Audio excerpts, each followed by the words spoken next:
नमस्कार विद्यार्थी मित्रांनो, कंबाईन ग्रुप सी 2024 चा निकाल लागलाय, ज्यामध्ये क्लर्क नावाचं महत्वाचं पद सगळ्यांना परिचित असणार पद आहे. या संदर्भात निकाल लागल्यानंतर आता विद्यार्थ्यांना ऑप्टिंग आउटचा ऑप्शन देण्यात आला होता. ऑप्टिंग आउट असा ऑप्शन आहे की जर विद्यार्थ्यांचं एका वेळेस 4-5 ठिकाणी जर निवड झाली असेल तर विद्यार्थ्यांना ज्या ठिकाणी तुम्हाला ते पद नको असेल तिथून ऑप्टिंग आउट व्हावं लागतं. ऑप्टिंग आउट म्हणजे मला ते पद नको याचा अर्थ असा होतोय, मला त्या पदातनं मला रिव्हील करा.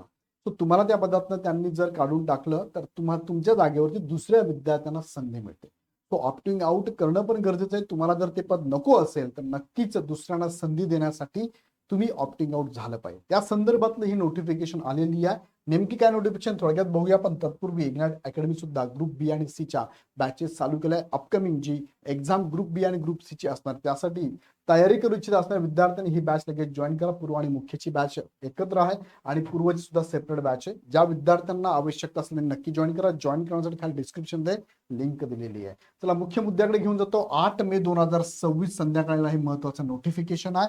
महाराष्ट्र गट क सेवा मुख्य परीक्षा 2024 लिपिक टंकलेखक संवर्ग भरती प्रक्रियेतून बाहेर पडण्याचा पर्याय सादर करण्यास एक वेळची विशेष बाब म्हणून पुन्हा संधी देण्यात आलेली आहे. आता ही एक्झाम जी आहे 2024 ची एक्झाम आहे. लिपिक टंकलेखक ह्या पदाची एक्झाम आहे. गुणवत्ता यादी आणि नियुक्ती प्राधिकरण या तात्पुरत्या निवड याद्या प्रसिद्ध झाल्या 30 एप्रिल 2026 ला आणि आयोगाच्या संकेतस्थळावरती 1 ते 7 मेच्या दरम्यान विद्यार्थ्यांना भरती प्रक्रियेतून बाहेर पडणे म्हणजेच ऑप्टिंग आउटचा ऑप्शन देण्यात आला होता. हा कालावधी संपला आहे 7 मेला, तरी सुद्धा एक विशेष बाब म्हणून यांनी या भरती प्रक्रियेतून बाहेर पडण्यासाठीची डेट वाढवून दिली आहे. 7 मे नंतर आता ही डेट तुमची असणार आहे 9 मे पासून तर ते 11 मे.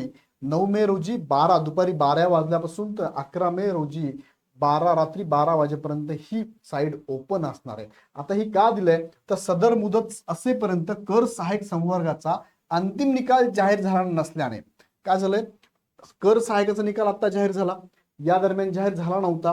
मग काही विद्यार्थ्यांची निवड कर सहाय्यक या पदावरती पण झाली असेल. मग ह्या उमेदवारांना कर सहाय्यक ठेवायचं की क्लर्क ठेवायचं, दोघांपैकी हा ऑप्शन निवडण्यासाठी परत एकदा ही मुदत वाढवून देण्यात आलेली आहे. बघा, दोन्ही संवर्गाकरिता निवड झालेल्या बऱ्याच सामायिक उमेदवारांनी लिपिक टंकलेखक संवर्गाच्या भरती प्रक्रियेतून बाहेर पडण्याचा पर्याय निवडलेला नसल्याची शक्यता आहे. कर सहाय्यक या संवर्गाचा अंतिम निकाल आज म्हणजे 8 मे 2026 रोजी आयोगाच्या संकेतस्थळावर जाहीर करण्यात आला आहे. यास्तव एक वेगळी विशेष बाब म्हणून लिपिक टंकलेखक संवर्गाच्या भरती प्रक्रियेतून बाहेर पडण्याचा पर्याय सादर करण्याकरता पुन्हा वेब लिंक उपलब्ध करून देण्यात आलेली आहे. तो कारण आहे कर सहायकाचा निकाल आजच लागलेला आहे. त्यामुळे उद्यापासून परत एकदा ज्या ज्या विद्यार्थ्यांचं दोन्ही टक्के सिलेक्शन असेल दोन्ही ठिकाणी त्या विद्यार्थ्यांना ऑप्शन मिळावा एकदा ऑप्टिंग आउटचा म्हणून हा ऑप्शन 3 दिवसासाठी 9, 10 आणि 11 हे ओपन ठेवण्यात आलेला आहे. सो दिनांक 30 एप्रिल 2026 रोजच्या प्रसिद्धी पत्रकामध्ये नमूद तरतुदी मात्र कायम असणार आहे. सो विद्यार्थी मित्रांनो, मी या व्हिडिओच्या माध्यमातून आवाहन करतो, तुमचं जर दोन्ही ठिकाणी निवड झाली असेल तर त्याला क्लर्क पण आणि कर सहाय्यक पण, तर दोघांपैकी एकच पद तुम्ही यापुढे घेणार आहात. सो विचार करून ह्या राहिलेल्या पुढच्या 4 दिवसामध्ये आजचा दिवस पकडून ह्या 4 दिवसात कर सहाय्यक ठेवायचं की लिपिक टंकलेखक ठेवायचं विचार करून एका पदावरती ऑप्टिंग आउट होऊन जा, जेणेकरून त्या पदावरती दुसऱ्या गरीब होतकरू विद्यार्थ्यांना संधी मिळेल. याबाबत तुम्हाला काय वाटतंय, तुम्ही ऑप्टिंग आउट झाला असाल केला असेल तर मला कमेंटमध्ये कळवा, जेणेकरून नक्कीच तुम्ही इतरांसाठी चांगलं कार्य करताय हे सगळ्यांनाच कळेल.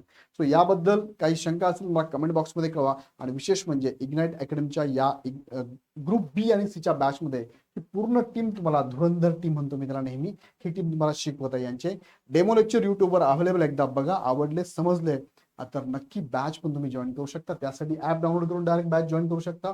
अदरवाईज आमच्या हेल्पलाईन नंबरला कॉल करून विशेष माहिती घेऊ शकता. पुढे आवडलं तर लाईक करा आणि असेच एमपीएससी बद्दलची संपूर्ण A to Z अपडेट बघण्यासाठी चॅनल सबस्क्राईब करून बेल आयकॉन क्लिक करा. पुन्हा व्हिडिओ आपण नेक्स्ट व्हिडिओमध्ये.